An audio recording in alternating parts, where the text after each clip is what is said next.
Character rigging is a process of taking a 3D modeled character and building a structure of bones within that character that will be responsible for moving the particular body parts surrounding that bone.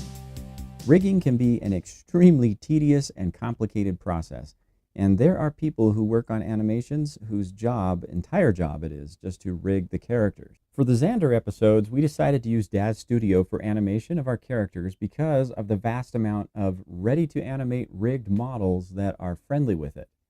As a one-man cast and crew, I needed as much help as I could get to avoid as much as possible the meticulous work that normally goes into creating animations from scratch. In Daz Studio, I can basically load up an already rigged character, give him some clothes, load up a scene background and maybe some props, and start animating.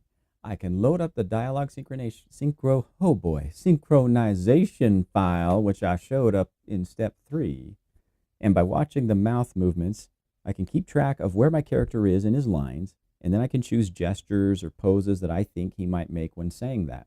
On the timeline, I can set what's called a keyframe, and whatever position my character is in at that keyframe, he will move whatever he needs to move to get to that position by the time that the timeline marker gets to the keyframe.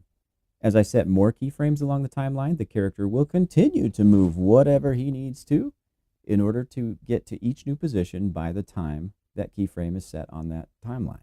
And this, my friends, is basic animation. Now, as you probably guessed, the actual process of animating each part of a character's body to do what you need it to do in a scene can actually be a lot more difficult and complex than I am making it look here.